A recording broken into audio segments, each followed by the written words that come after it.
Who's your current muse? Someone that really inspires your work?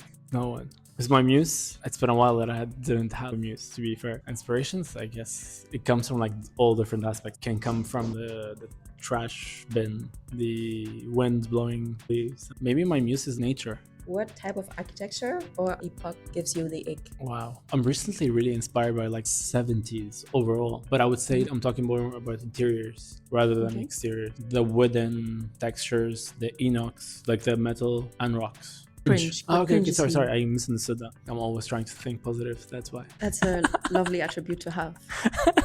So what makes me cringe in terms of architecture? I guess modern architecture, like buildings with glass, nothing but glass. That doesn't inspire me. What's your favorite country by sense of aesthetics? First thing that comes to mind is Spain. So rich and full of colors and textures. It's something that I appreciate looking at. If you open my wardrobe, it's just black, a bit of black and a bit more black. And the only time that you'll see me like wearing anything else, probably like when I'm sleeping. And you'll never see me sleeping, so you're never gonna see me black. Maybe I do. Have you been hit on at a coffee shop? I have not. Can you believe this? I cannot believe it. As a guy, I think you don't get hit on often. You get like the looks, but like actual moves.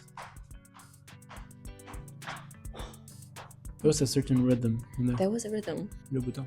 Nice. No, I have not. I don't know if I've ever been hit on like properly, you know, like see, like once, but in a bar, coffee shop, no. What would make you cringe so much that you would just turn around and leave? Okay. I would rarely walk up and leave. Why am I not finding any answers to your questions? If you can pick any architect, dead or alive, to build a house plus the interior for you, which one would it be? Name that comes to mind is Mies van der Rohe to build a house. The one thing I would ask him to do is maybe less marble and maybe a bit more wood if he can take any feedback. Red or green flags, library edition. Someone who won't stop chatting. Red flag. Chewing gum. Red flag. Goes to the library to get lucky. Let's say you have a favorite genre or favorite book and you place yourself right in that area where you can find this book or this genre in the library just to see who's going to pick up those books. That's a red flag. It just feels too planned. It's not natural enough for me. I was having a conversation with someone recently about like ways to meet people. I'm personally not a fan of dating apps. On dating apps, overall, my attitude is more like text less and meet in order to see the vibe, because no matter how much we text, it's chemistry. I think I know if I'm gonna date that person or have anything with that person in like the first barely 10 seconds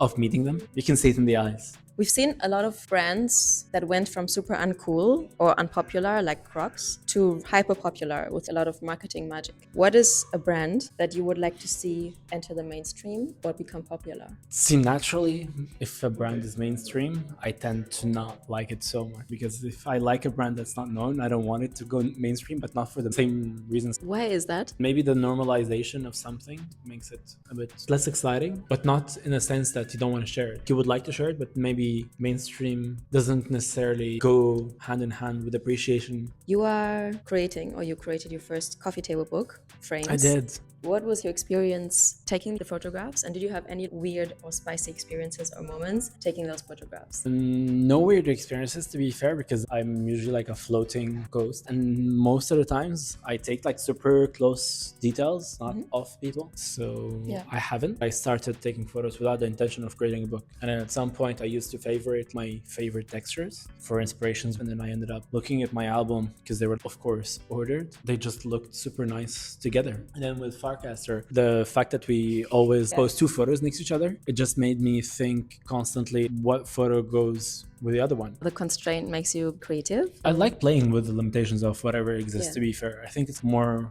fun unless it's for a specific reason. Am I doing it for nonsense? Then no. If I'm doing it to say something, then sure. Why did you create this book? To appreciate the ordinary, especially in a time like as today. We forget to appreciate the fact that we're alive, that we can grab a coffee in the morning, that we can touch rocks. But then secondary, the duality of the images, there are hidden messages within the book, certain interpretations that you can grab from it, but it's totally up to the viewer. Oh. And we're done. No. So sorry. Thank you. I guess that's the end of it, right? I guess that's the end.